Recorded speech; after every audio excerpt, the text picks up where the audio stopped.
spring training is just about here, and our Yankees guru, Jonna Perlinger, joins us now to talk about it. Jonna, I know you couldn't wait for the Super Bowl to end just so we could finally focus on the baseball season. Yankees pitchers and catchers report tomorrow. How excited are you?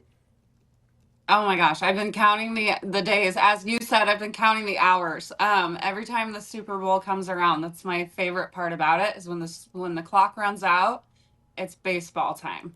It's a great time of year. So, from all-star acquisitions to top prospects, we have a lot of new faces this year. Talk about who we can expect to see in spring training. Yeah, I mean, we've got a couple of infield prospects to watch, who we've been watching the last few years. George Lombard Jr., Arias, and Oswald Peraza. Obviously, everyone's always like, okay, what's going to happen with him? Is this going to be his year? So we'll see. It's all going to come down to what happens with DJ LeMahieu, what happens with Oswaldo Cabrera, which I'm under the assumption that they will just leave him as a utility player and he's not going to escape that title.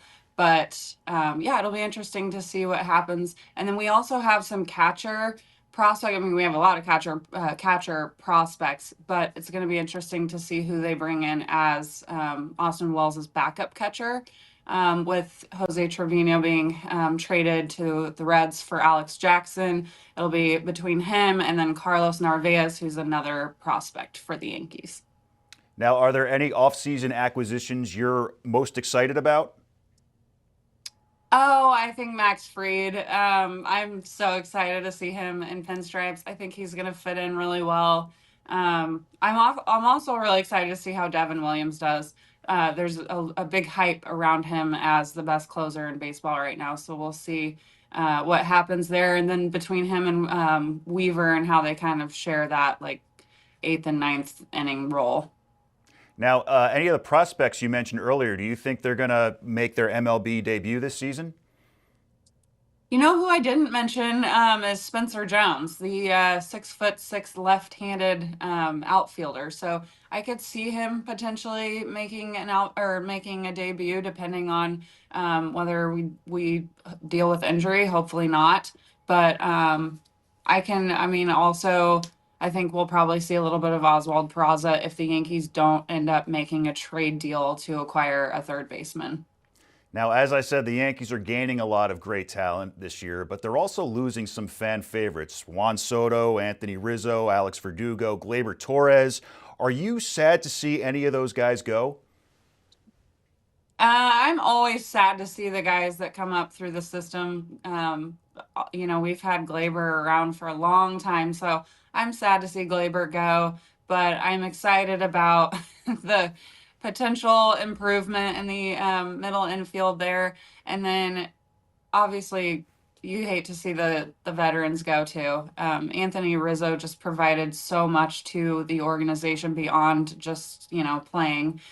He's a great role model. He's just someone that you want in your clubhouse. So, but we'll see how Paul Goldschmidt slides into that role. And, we're going to have a big veteran presence in the middle of the lineup for the Yankees this year. You got Aaron, no particular order, Aaron Judge, Giancarlo Stanton. Then you got additions like Paul Goldschmidt and Cody Bellinger, whose dad Clay played for the Yankees during the dynasty years, if you remember that. But how important are these guys, not only as great players, but as mentors for the younger guys? Oh, that's huge. That's what you want. Just a good balanced lineup. You look at those 90s teams and that's how they were made up. So yeah, I mean, it'll be great. It is good to have that veteran presence after Anthony Rizzo left. So what are you looking forward to most this season? And do you have any predictions for this year as to how far they're going to go? I am so excited to see how Aaron Judge's dad strength translates to the field. He recently became a dad in the last week or last 2 weeks, I guess. And so I'm excited to see how that translates. See how he bounces back after that World Series mishap. Um, yeah, I mean, it's looking like a whole new team. It, So it, that's it always really exciting is. too. Yeah, it really is. And it will be his first year as a dad. I didn't even realize that. Jonna, I want to ask one Mets question because it was such a big story that broke since the last time we did a show. What do we think about Pete Alonso's 2-year, $57 million deal? Is he worth it? And do you think a decision should have taken this long? 2-year 57 million is crazy to me on Pete, but if anyone were going to do it, it's the Mets. So I can see the value in bringing him back to the organization. Look what they've already established over the last couple of years. So bringing him back and having that veteran presence in the clubhouse, and he knows the system better than anybody, the Mets system. And so, yeah, I'm not surprised, but I am surprised it took that long to just come full circle. He's coming home. I will say though, even as a non-Mets fan, I got a little emotional when they announced it, and I saw some, reels going around, and just the like with the most appropriate music, and it's like Pete Alonso's coming home, and I know what that feels like, and so I'm happy for Mets fans. Yeah, I'm happy to have him back as a Mets fan. All right, Jonna, I know we haven't done this in our previous interviews, but we're going to do something fun and a little different. I'll ask you a bunch of Yankees-related questions, and you give me the first answer that comes to mind. There are no wrong answers. Sound good? Yeah. All right, let's do it. So if you had an MLB team, which player in this year's Super Bowl would you want to draft? I've thought about this. I would say Saquon Barkley. I think his speed, agility, power, he would make him an excellent outfielder. And he would steal a lot of bases, too. And since we're on the topic of Super Bowl, favorite Super Bowl food? Oh gosh. I've started this tradition over the last few years. I'm total 90s kid, but I make like a homemade Dunkaroo dip with like animal crackers. Do they still make those, or are they canceled? I don't know. Dunkaroos. They're probably canceled at this point. A lot of 90s foods from our childhood are. Next question. Yes. What's one Yankees game in your lifetime you wish you could have been present for? This is such a loaded question. You could go so many different routes. First, I want to say I like being at games where you don't know something historic is going to happen. Like I happened to be present for Aaron Judge's debut, and he and Tyler Austin went back-to-back home runs. And looking back now, I'm like, holy crap! I was at Aaron Judge's first game, and his first home run, in the bigs. But Game 6 of the 2000 ALCS for the Yankees to advance to the Subway Series, that was probably one of the most special moments as a 90s Yankees fan, transitioning into 2000. And there was so much on the line with it being the first three-peat since the 70s when the A's did it. And so, yeah, I think David Justice's home run in that ALCS was probably one of the most defining moments of that dynasty. And he was a monster when he came over midseason to the Yankees in 2000. I remember that. One player in Yankees history you'd love to have a conversation with, and what would you want to talk about? This is another one that's so hard to answer. I think I think anyone would love to sit down with Yogi Berra because he's hilarious. He was hilarious, and just the stories he could probably tell from playing in that era.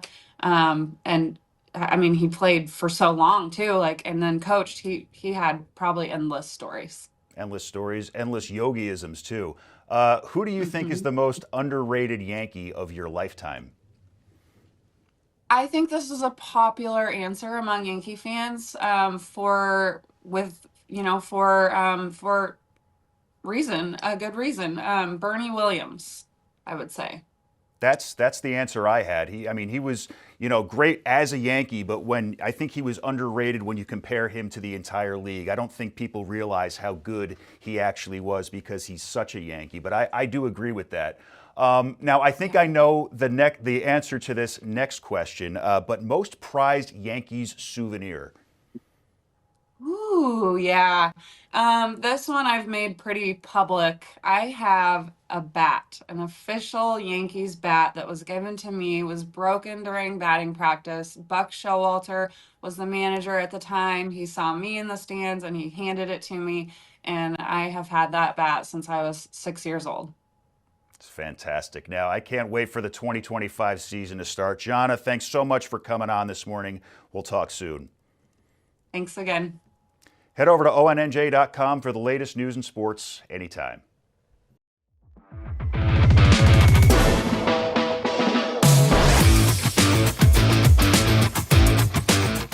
While the Superdome was action-packed in New Orleans, our very own Bobby Santoro was at the Verizon Super Bowl Fanfest at Metlife Stadium. And Bobby, I know you were like a kid in a candy store at this event. One of the reasons why is because you got to meet Giants legend Tiki Barber. How cool was that? Oh, it was unbelievably cool. I mean, growing up watching Tiki Barber play, even as a Packer fan, obviously I'm in New Jersey. I see the Giants play all the time.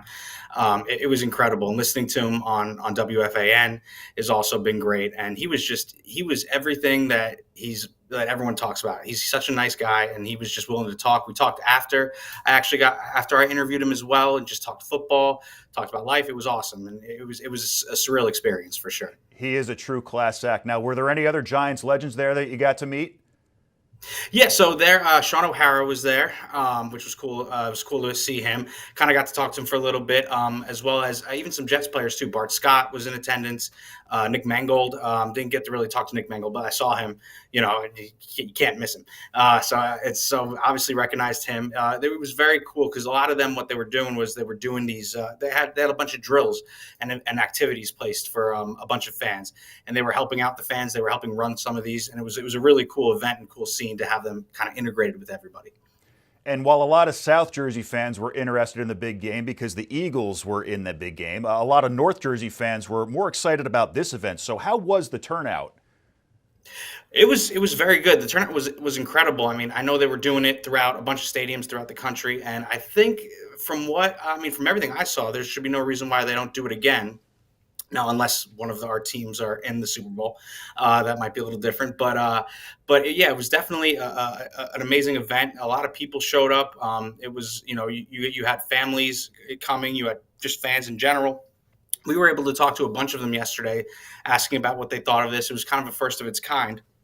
And I believe I do believe it'll span forward, and you'll have this almost every year because it was a very fun event and very enjoyable for any kind of fan. And you touched on this earlier. What was some of the activities that they had going on there? Oh man! All right, so they had a field goal kicking activity. Now it was like I personally didn't do this one, but it was you had to kick a field goal, but the goalpost was very very thin. So I don't know how much leeway they gave you there, but they had a drill how the quarterbacks kind of move around in the pocket and you have to throw the ball into a net. A punt returning drill, which seemed to be what everyone wanted to try, and it was kind of it looked like it was the hardest one, so I stayed away from that one too. But yeah, they had drills like that. There were obviously there were just different kinds of events with even things like shuffleboard they had too, so non-football stuff as well. But those were the big three of the ones that they had on the field. Yeah, the football one the field goal one rather, when they do the real size anyway, always gives me trouble. I'm sure I would have had tenfold trouble with one that was much smaller and a smaller target. Now, they also showed the game on a big screen. Being that it was mostly Giants fans, did they seem to have any interest in who won or lost the Super Bowl? I know a lot of Giants fans can't stand the Eagles, so what was the overall vibe? Did they seem to care about the game itself? Well, I mean, it was interesting because you kind of got a mixed review, which is weird to say because a lot of Giants fans, yeah, I've been hearing a lot of Giants fans, who they hate the Eagles, but they actually, they also hate the Chiefs. It's because of everything that's been going on. So you kind of saw a mixed bag of things. Where I mean, personally, if I'm a Giants fan, I wouldn't be rooting for the Eagles as well, but they want to see Saquon do well. So it's weird in that sense. So I kind of got like a mixed feeling from it. It's kind of like they didn't really. I mean, I could sense more of them were pulling for the Chiefs, but I mean, you kind of got the idea that everyone was kind of sick of the dynasty at this point, so it was a little back and forth. So that made for it to be kind of a little fun, kind of between Giant fans. Though Jet fans, I think who were there were just, I think it was a mixed bag as well. So because to Jet fans, doesn't mean much. So which one of them wins? So I would say it was more mixed. Now, when you got home last night, did you have any big Super Bowl plans? I know you're a dad now, so that makes it tougher. Or did you just kind of kick back like I did? So I actually, yeah, when I left, I actually kind of went. I went to one of my friends' house. He had a little bit of a Super Bowl party, and I wasn't a big one.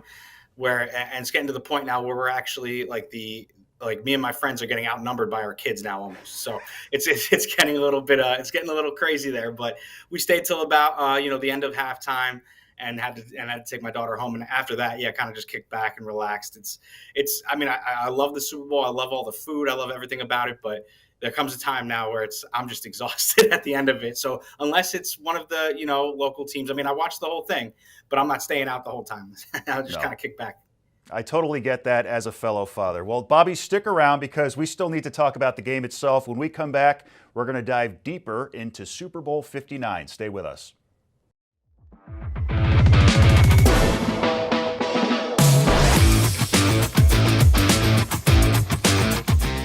Welcome back. We're here with Bobby Santoro to talk about Super Bowl 59 between the Kansas City Chiefs and the Philadelphia Eagles. Bobby, I certainly thought the Chiefs had a better chance at a three-peat going into the game, but they were just completely lost. Patrick Mahomes threw his first ever postseason pick six. I thought that was interesting. The offense was terrible all around. They really didn't come alive until the end of the third quarter when it was too late.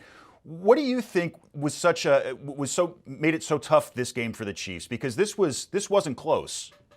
Yeah, it's funny because I thought the same thing. I really thought going in the Chiefs were gonna, come out and make history with that three-peat. But like you said, they came out a little flat.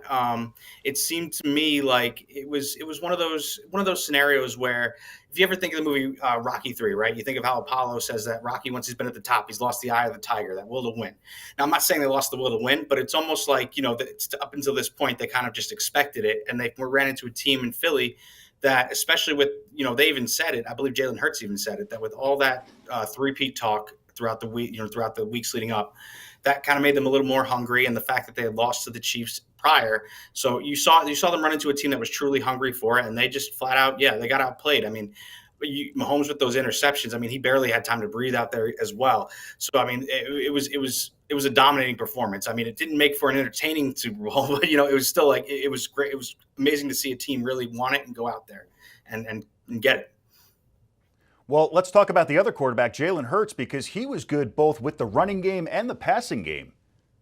Yeah, that was a little bit of a surprise as well. I mean, we've seen Jalen Hurts. Obviously, he can do it with his legs. Everyone knows about the brotherly shove, the tush push, all that. But yeah, I mean, really, he really opened it up, and it was something that it was different from what we saw throughout the playoffs. I know against Green Bay, he they relied on Saquon a lot. What we saw though, I believe we saw really the Chiefs and they knew. I think Philly knew this. The Chiefs were going to just sell out to stop Saquon, and they needed Jalen Hurts to have a big game, and he stepped up in that situation. So it was definitely it was good to see him kind of do it with his arm as well as his legs. See AJ Brown come alive a little more, and kind of have him spread it out throughout the entire team of his wide receivers. And as many football fans know, this was a rematch of Super Bowl 57 just a couple of years ago. That was a great game and a very different game because it was a close game. It was 38-35 Chiefs. Were you surprised that it was so different this time around? Yeah, I mean, I'm not gonna lie. I was definitely surprised. I thought at least if I really thought it would come down to, like, I didn't know if it would come down to a field goal or anything like that. But to me, I thought the final score would be separated by a few points, like maybe less than a touchdown, like 5 points, or anything along those lines. I didn't expect it to be as dominating, mainly because of like we said. I know the Chiefs weren't as dominant this year. They won the games. They were able to come out on top in those close games. They didn't seem like that team that we saw, but you still thought that they'd be able to, with the way Philly was playing throughout the playoffs. Philly was winning games, but it wasn't like they were blowing anyone out. So it was definitely unexpected, and I especially the way both of them played this year. I didn't expect it to be this big of a blowout. Now, I'm not sure if you talked to anybody about this, but how tough was this for Giants fans, do you think, to see their beloved former running back Saquon Barkley win the Super Bowl with the rival team down the turnpike? I mean, I can only imagine. I would, to me, if I'm a Giants fan, I'm thinking it is tough. Like, it's tough to see him kind of leave like that. And when you saw Xavier McKinney go to the Packers as well from the team last year, and he was in line for Defensive Player of the Year. He's up there in that top echelon of players. But I would be upset about it. I know there are some Giant fans who are. Some of them feel good for Saquon. It's like they like to see a player like that win. But to me, I mean, I look personally. If it was my own brother out there playing for my rival team, I wouldn't root for them. So I mean, it's I know it's got to be tough if you're a Giants fan. Some people are like, this could be the worst season in Giants history for fans. I don't know if I'd go that far. We'd have to take a deeper dive into that, but I would say it had to be tough to see that. Obviously, even if you do feel good for Saquon, that's someone you had on your team that went to your rival and wound up getting a championship in the first year. So It's tough. It's heartbreaking. So let's switch gears here and talk Super Bowl favorites. Let's start with, what is your favorite Super Bowl food? Oh, to me, it's got to be wings. I love a good buffalo wing and with blue cheese. I'm a blue cheese guy. I mean, I like ranch too, but I'm more of a blue cheese guy. So just sitting there on Super Bowl Sunday, eating wings and just relaxing. That's my favorite. That's my favorite food, I would say. Sliders too. I mean, I can go on and on, but I guess if I had to rank them, wings would be at the top. There's so many good ones. Yeah, wings are a top one for me as well. Would you rather see the Super Bowl from your couch or the stadium? Well, at least once in my life, I'd love to see it from the stadium, especially if it is one of the local teams or one of my favorite teams. Um, in general, I'd rather be at home than watch a regular football game because cheaper and you can it's warmer. You're everywhere like that. But if a Super Bowl, I'd probably rather be there, especially to go to at least one in my life. I think that's my exact answer too. I would do it as a bucket list thing, but much prefer to stay in my PJs and just binge eat. Absolutely right. Right. Did you have any favorite Super Bowl commercials this year? This year, so from the few I saw, because in between in commercials, I'm running around chasing my daughter everywhere. But I saw a few. I mean, the seal one, seal as a seal, was kind of funny. I like that one. But yeah, I mean, I love Super Bowl commercials in general. Now I feel like I don't know if they did this year at all, but they used to start getting leaked leading up to it, which I hated. I always loved just kind of being surprised by them. But definitely the seal one this year. I mean, all time, you go back to all the Bud Light ones that they used to do. They're always great. So I mean, I always try to look back on them and see which ones kind of stick around too. But yeah, that would be my top one for this year. And historically, you're right. Bud has always had some great ones with those frogs, Budweiser. It's classic. It's classic stuff that people always remember. Let's switch gears here. Talk football, but let's talk Aaron Rodgers. He and the Jets are allegedly parting ways. Some people think this was a terrible idea. Why do you think the decision was made, and was it a smart move for the team? Yeah, I mean, I think it was made because you have a new coach in Aaron Glenn coming in. It's a new, he's a new voice in the room. And I guess it all really came down to if him and his staff wanted Rodgers or not. Now it was, you obviously from a talent standpoint, he has the ability to do it. Yet everyone's saying he had a down year. Sure, he had a down year, but he still had pretty good numbers this year. Now I mean, I know that there are some, that there are some quarterbacks who are going to fly up the draft boards come that time, but I feel like Rodgers will give you the best chance to win right now. But if Aaron Glenn wants to have his own voice in the room, he doesn't want to have to, Aaron Rodgers is obviously a loud voice, a vocal voice. So when it comes into bringing a new coach, I knew it from when the Packers brought in Matt LaFleur that you kind of have to work around how he wants to run the offense a little bit into it too. So I think it could have been, look, is it a good move for a win now team? Probably not. But is it a good move for kind of setting the tone and setting the locker room presence? I think so. Now, whether or not Aaron Rodgers plays with another team, or if he calls it a career, that's another thing. But I think it'll work out for the Jets in the long run as well. It kind of while the Achilles tear 2 years ago and then struggling a little bit this year, it seemed like it just wasn't meshing. And now with the new coach, you just kind of want a new start.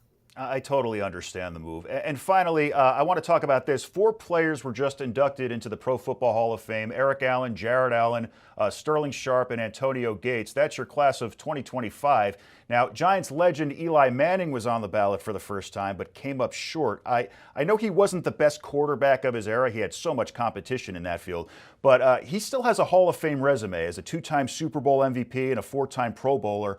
Are you surprised at this snub that he wasn't a first ballot Hall of Famer?